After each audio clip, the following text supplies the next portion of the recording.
జనవరి 22, 1999. భారతదేశంలో క్రైస్తవులందరూ కన్నీరు పెట్టుకున్న దినం. ప్రపంచ దేశాలన్నీ కూడా భారతదేశం వైపు నివ్వెరపోయి చూసిన దినం. అదే ఆస్ట్రేలియా మిషనరీ గ్రహం స్టెయిన్ గారు ఒడిశా రాష్ట్రంలో మరణించిన రోజు.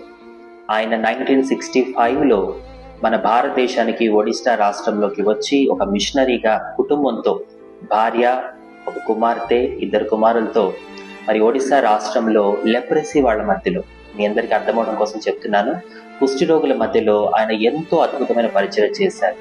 మరి ఎన్నో సంవత్సరాలు ఆయన చక్కటి సర్వీస్ అందించారు. ఆయన ఫ్యామిలీతో మరి భారతదేశానికి ఆయన రావడం జరిగింది. ఆయన భార్య పేరు గ్లాడిస్, కుమార్తె పెద్దది, కుమార్తె పేరు ఎస్తేరు, 2 కుమారులు, ఒకరు ఫిలిప్పు, ఆయన పేరు తిమోతి. మరి ఈ గ్రహం స్టెయిన్ గారు వారి 2 కుమారులు కూడా ఆ ప్రాంతంలో పరిచయం చేస్తూ నైట్ పూట వ్యాన్ లో పడుతున్న టైంలో మరి దుండగులు వచ్చి అతి దారుణంగా వాళ్ళు పడుతున్న వ్యాన్ కి నిప్పంటించి మరి వారిని సజీవ దహనం చేయడం జరిగింది. మరి బ్రతుకుట క్రీస్తే చావైతే లాభము అన్నట్టుగా మరి ఆయన గొప్ప పరిచర్య ఆస్ట్రేలియా ఆ దేశం నుంచి వచ్చి మన ఇండియాలో చేయడం జరిగింది. మరి నీతిమంతులు జ్ఞాపకం చేసుకోవాలి. మనం దేవుడి వాక్యం చెప్తుంది, సామెతల గ్రంథము 10వ అధ్యాయము 7వ వచనంలో, నీతిమంతుని జ్ఞాపకం చేసుకున్నట ఆశీర్వాదకరమగును. మరి అంత గొప్ప దైవజనులు మరి క్రీస్తు ప్రేమని క్రియల్లో చూపించి ఈ భారతదేశంలో ఎంతో గొప్ప పరిచయం చేశారు. ఆయనను జ్ఞాపకం చేసుకోవడం నిజంగా మనకు కూడా ఎంతో ఆశీర్వాదం. 1999 ఈ ఇన్సిడెంట్ జరిగినప్పుడు I was in Sunday school అనమాట. మా సండే స్కూల్ టీచర్ అండ్ మా పాస్టర్స్ వాళ్ళందరూ డిస్కషన్ చేసుకుంటున్న టైంలో, అవునా ఒడిశా రాష్ట్రంలో ఒక దైవజనుడి మీద ఈ రకంగా జరిగిందా అని చెప్పి నాకు ఆ ఇన్సిడెంట్ మైండ్ లో అలా ఉండిపోయింది అనమాట. ఎప్పుడైనా పెద్ద అయిన తర్వాత ఖచ్చితంగా ఒడిశా రాష్ట్రం వెళ్ళాలి అని చెప్పి ఒక బలమైన కోరిక నా హృదయంలో ఉండిపోయింది. ఆ తర్వాత కాలం గడిచే కొద్దీ దేవుడు తన సేవకురాలుగా మలిచిన తర్వాత ఎప్పటి నుంచో 2014 నుంచి సేవ చేస్తున్నాను, మీ అందరికీ తెలుసు. ఎప్పటి నుంచో ఆ రాష్ట్రం వెళ్ళాలి అన్న ఒక ప్రత్యేకమైన భారము దేవుడు నాకు ఇచ్చాడు. ఎలాగా అనుకున్నప్పుడు 3 years బ్యాక్ మరి ఒడిశా రాష్ట్రంలో గజపతి డిస్టిక్ లో నుంచి సేవకులు 3 days మీటింగ్స్ కి పిలిచారు. చాలా సంతోషించారు. మరి నా కళ నెరవేరబోతుంది, దేవుడు నేను అనుకున్న దాన్ని మరి ఫుల్ఫిల్ చేయబోతున్నాను, నా డిజైర్ అని చెప్పి ఆ ఒడిశా రాష్ట్రానికి వెళ్ళడానికి సిద్ధపడ్డాను. మీరు నమ్ముతారో లేదో, మీ అందరికీ తెలుసు, ఆ మీటింగ్ కి రేపు వెళ్తామనగా ఈరోజు భయంకరమైన కడుపు నొప్పి నాకు. రేపు చూస్తే మీటింగ్స్, అయ్యో ఒడిశా రాష్ట్రం వెళ్ళాలనుకున్నాను, ఏంటిది అపవాది ఈ రకంగా శోధిస్తుందని చెప్పి నేను వీడియో కూడా చేశాను. మీలో చాలా మంది మన ఛానల్లో చూడొచ్చు ఆ వీడియోని.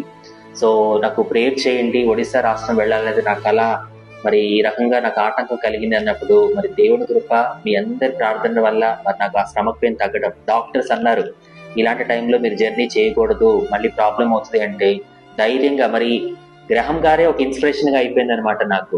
ఆయన మరి ఎక్కడో ఆస్ట్రేలియా ఆ కంట్రీ నుంచి మన ఇండియాకు వచ్చి ఆయన దాదాపు 30 సంవత్సరాలకు పైగా ఒడిశా రాష్ట్రంలో మరి కుష్టి రోగుల మధ్యలో ఆయన సేవ చేశారు.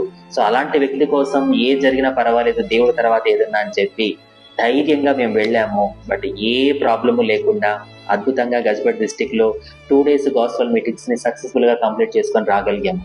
సో ఇదంతా ఎందుకు చెప్తున్నారంటే మరి ఆ దైవజనులు అంత ప్రయాసపడ్డారు. భారతదేశంలో మరి భాష రాని వాళ్ళ మధ్యలో మరి కుటుంబంతో ఆయన అంత గొప్ప పరిచయం చేశారు. ఎస్పెషల్లీ చెప్పాలి అంటే గ్రహం గారి వైఫ్ గ్లాడిస్ సిస్టర్ కి మరి దేవుడిచ్చిన క్షమాపణ గుణం ఎంత ఆశ్చర్యం అనిపిస్తుందండి. మరి భర్త 2 కుమారులు, 10 ఏళ్ల కుమారుడు, 7 ఏళ్ల కుమారుడు, మరి తన ఫ్యామిలీని కోల్పోయి ఇంట్లో ముగ్గురు పురుషులు మరణించినప్పుడు మరి ఆమె చెప్పిన మాట, ఎవరైతే మరి ఇది చేశారో, ఈ దాడి చేశారో వాళ్ళని మేము క్షమిస్తున్నాము అన్న మాట ప్రపంచ దేశానికి ఎంత ఆశ్చర్యం కలిగించిందంటే, క్రైస్తవులు ఇంత క్షమాపణ గుణాన్ని కలిగి ఉంటారా అనే ఒక సత్యాన్ని ప్రజలందరూ కూడా తెలుసుకోగలిగారు. నిజంగా రాత్రి నేను ఆ స్టోరీ అంతా జ్ఞాపకం చేసుకొని అది మెమరైజ్ చేసుకుంటున్నప్పుడు I was getting goose bumps అనమాట.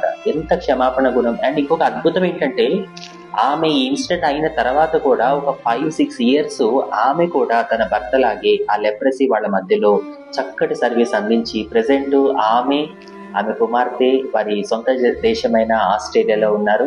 మరి కూతురికి వివాహం కూడా అయిపోయింది, ఆమె అమ్మమ్మ కూడా అయిపోయారు. సో ఇంకా క్రీస్తు ప్రేమలో మరి వాళ్ళు సంతోషంగా ఉన్నారు. వాళ్ళ ఫ్యామిలీ ఎప్పుడూ హ్యాపీగా ఉండాలి, సంతోషంగా ఉండాలని చెప్పి మనం కోరుకుందాం. మనం కూడా ఈరోజు ఒక్క నిమిషమైనా ఆ కుటుంబం కొరకు ప్రార్థన చేద్దాము. అండ్ నేనేమనుకున్నానంటే, దేవుడికి ప్రార్థన చేసినట్టుగా నేను తలుచుకున్నాను మనసులో, దేవా ఖచ్చితంగా నేను కనుక పరలోకం వెళితే నాకు ఒక్కసారి గ్రహం గారిని వారిద్దరు కుమారుని చూపించాయా అని చెప్పి. ఎందుకంటే నా మనసుకు అలా అనిపించింది, చాలా బాగా కనెక్ట్ అయ్యారు అనమాట. అంటే ఎంత గొప్ప పరిచర్య వారు చేయగలిగారు, వాళ్ళకి ఇచ్చిన దేవుడు ఇచ్చిన క్షమాపణ గుణం. సో ఈ రోజు మనం తెలుసుకోవాల్సిన విషయం ఏంటంటే, మరి ఆ సిస్టర్ లాగా మనం కూడా శత్రువుల్ని ప్రేమించే గుణం, క్షమించే గుణం మనం కూడా కలిగి ఉండాలి. మనలో క్రీస్తు కనబడాలి అంటే ఖచ్చితంగా మనం తగ్గించుకోవాలి.